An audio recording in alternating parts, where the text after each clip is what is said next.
मदनपुर गांव में एक परिवार रहता था। उस परिवार में मोहन और सोहन दो भाई रहते थे। मोहन की शादी हो गई थी, लेकिन सोहन की शादी में अभी कुछ समय था। मोहन एक बहुत ही मेहनती और ईमानदार व्यक्ति था, लेकिन सोहन एक आलसी और लालची व्यक्ति था। सोहन का मानना था कि वो मेहनत कम करे और पैसे ज्यादा आए। गांव में मोहन की एक पिज्जा की दुकान थी।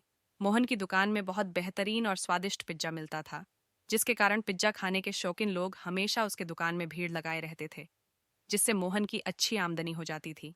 वहीं सोहन के पास कुछ नहीं था। वह बहुत ही गरीब व्यक्ति था, क्योंकि वो हमेशा काम से दूर भागता रहता और लोगों से कर्ज लेकर अपना गुजारा चलाया करता था। मोहन की दुकान का पिज्जा आसपास के गांव में भी काफी मशहूर था, जिसके कारण आसपास के लोगों को बहुत दूर से आना पड़ता था। तभी मोहन के मन में ख्याल आया, क्यों ना एक दुकान पास के गांव में भी खोल दिया जाए, ताकि लोगों को दूर से पिज्जा खाने के लिए आना न पड़े। मोहन यही सब सोचकर अपने भाई सोहन के पास जाता है और सोहन से कहता है। अरे भाई सोहन, तुम मेरे ही तरह एक पिज्जा की दुकान क्यों नहीं खोल लेते? आखिर तुम बिना मतलब के लोगों से कर्ज लेकर कितने दिन तक अपना काम चलाओगे? नहीं भैया, मुझे नहीं खोलनी कोई पिज्जा की दुकान। उसमें बहुत सारी दिक्कत है। भला कौन सहे इतनी दिक्कत। मुझे तो कोई ऐसा काम चाहिए जिसमें मेहनत कम हो और कमाई दुगनी। क्यों, क्या दिक्कत है दुकान खोलने में? दिन भर तो तुम आवारागर्दी करते रहते हो और काम करने के नाम पर तुम हमेशा दूर भागते रहते हो, जिसके कारण तुम्हारे पास हमेशा पैसे की बहुत दिक्कत रहती है। अगर तुम एक दुकान खोल लोगे तो तुम्हारा मन भी लगा रहेगा और तुम्हारे पास पैसे की दिक्कत भी नहीं रहेगी। सोहन अपने बड़े भाई की बात पर विचार करता है, तो उसे उनकी बात अच्छी लगती है। और फिर कुछ देर सोचने के बाद सोहन कहता है। ठीक है, आप कह रहे हो तो मैं दुकान खोल लेता हूँ। लेकिन एक दिक्कत है, मुझे तो पिज्जा बनाना आता ही नहीं। अच्छा, ये दिक्कत है। तो ठीक है, कल से तुम मेरे पास आ जाना। मैं तुझे सिखा दूंगा कि पिज्जा कैसे बनाया जाता है। सोहन अगली सुबह से ही मोहन के साथ उसके दुकान पर चला जाता है और मोहन को पिज्जा बनाते हुए देखने लगता है। देख भाई सोहन, पिज्जा बनाने के लिए हमेशा अच्छे किस्म की आटे की जरूरत पड़ती है। साथ ही इसमें अच्छी गुणवत्ता वाले तेल और मसाले की भी, उसके साथ अच्छी और ताजी सब्जियों की भी, ताकि हमारा बनाया हुआ पिज्जा खाकर कोई बीमार न पड़े। मोहन अपने भाई सोहन को एक एक करके सारी तरीके बताता है, जिससे एक अच्छा और स्वादिष्ट पिज्जा बनाया जा सके। सोहन भी अपनी भाई से सारे तरीके अच्छे से सीखता है और उसके बाद एक स्वादिष्ट पिज्जा बनाने लगता है। कुछ दिन बाद जब मोहन को यह विश्वास हो जाता है कि सोहन भी अब एक अच्छा पिज्जा बनाने लगा है, तो मोहन सोहन से कहता है।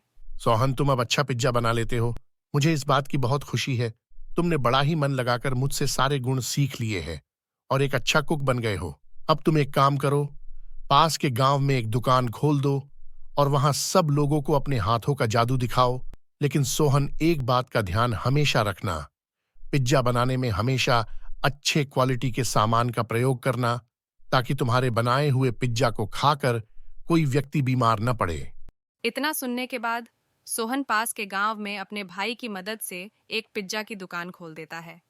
उस गांव में पिज्जा की दुकान खुल जाने से सारे गांव वाले बहुत खुश हो जाते हैं, क्योंकि अब उन्हें पिज्जा खाने के लिए पास के गांव में जाना नहीं पड़ेगा। सोहन की दुकान बहुत जोरों से चलने लगता है। उसके हाथ का बना हुआ पिज्जा लोगों को बहुत पसंद आता है और धीरे धीरे सोहन की दुकान भी बहुत प्रसिद्ध हो जाता है। दूर दूर से लोग सोहन की दुकान का पिज्जा खाने के लिए आने लगते हैं। अब सोहन भी अपनी दुकान से अच्छी खासी आमदनी करने लगता है। अक्सर लोग सोहन के दुकान में उसकी हाथ का बना पिज्जा की तारीफ करते थे। कुछ भी बोलो भाई सोहन, तुम्हारे हाथ का बना हुआ पिज्जा खाकर मजा आ जाता है। हाँ भाई, आप ठीक कह रहे हैं। सोहन भाई का पिज्जा का तो कोई जवाब ही नहीं है। सोहन के हाथ का बना हुआ पिज्जा तो लोग बहुत ही पसंद से खाते थे। तो एक दिन सोहन अपने दुकान में बैठे बैठे सोच रहा होता है। लोगों को तो मेरे हाथ का बना हुआ पिज्जा बहुत पसंद आता है, तभी तो लोग मेरे हाथ का बना हुआ पिज्जा खाकर मेरी तारीफ करते हैं। इसका मतलब पिज्जा मेरे हाथ से बनाए जाने के कारण अच्छा बनता है, न कि अच्छी और महंगे सामान की वजह से। अगर मैं महंगे सामान की जगह सस्ता सामान से भी पिज्जा बनाऊं, तो भी पिज्जा तो स्वादिष्ट ही बनेगा, क्योंकि वो बनी है मेरे हाथों से। और सस्ता सामान का उपयोग करने से मेरा खर्च कम हो जाएगा, जिसके कारण मेरी आमदनी में भी काफी बढ़ोतरी होगी। ये सारी बातें सोचने के बाद सोहन अब अपनी दुकान में सस्ते और खराब सामान खरीद कर ले आता है और पिज्जा बनाता है। कुछ दिनों तक तो ग्राहक ठीक ठाक आते हैं, लेकिन धीरे धीरे ग्राहक सोहन के पास पिज्जा खाना बंद कर देते हैं, क्योंकि सोहन का खराब क्वालिटी से बना पिज्जा खाकर लोग बीमार पड़ने लगे थे। धीरे धीरे सोहन की दुकान पर ग्राहक आना बंद कर देते हैं। अब सोहन की दुकान पर सिर्फ 1-2 ग्राहक ही पिज्जा खाने के लिए आते थे। कुछ दिन के बाद गांव में मुखिया का बेटा शहर से आता है और उसको पिज्जा खाने का मन करता है, तो वह अपने दोस्तों के साथ सोहन की दुकान पर आता है। अरे चाचा, मुझे और मेरे दोस्तों को पिज्जा खिलाओ। मैंने आपके दुकान की बहुत तारीफ सुनी थी जब पिछली बार छुट्टियों में मैं घर आया था, लेकिन आपका पिज्जा नहीं खा सका था।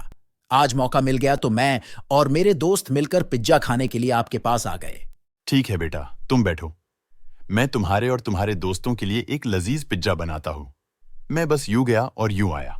इतना कहकर सोहन खुशी मन से पिज्जा बनाने के लिए चला गया और कुछ देर में एक लजीज पिज्जा बनाकर ले आया और उनको परोस दिया।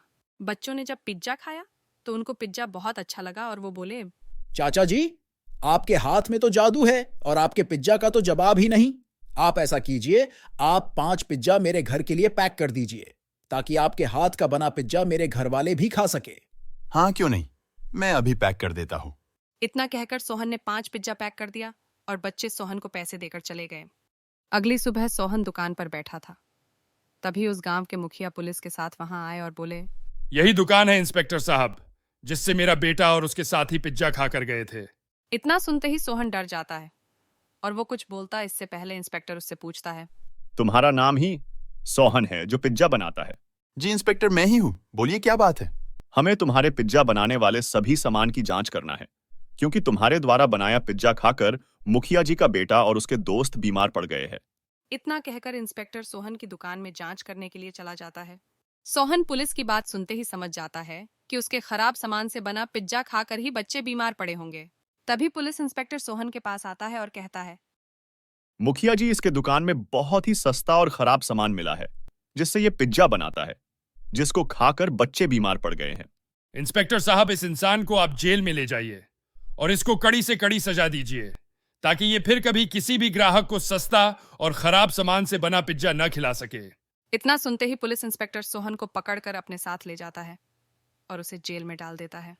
सोहन जेल में बैठकर अफसोस करता है कि काश मैंने भैया की बात मानकर पिज्जा बनाने के लिए सस्ता और खराब सामान का इस्तेमाल न किया होता, तो आज उसे जेल की हवा खाने की जरूरत नहीं पड़ती। सीख: हमें कभी भी अपने थोड़े से फायदे के लिए किसी इंसान को धोखा नहीं देना चाहिए। हमें हमेशा ईमानदार और मेहनती होना चाहिए।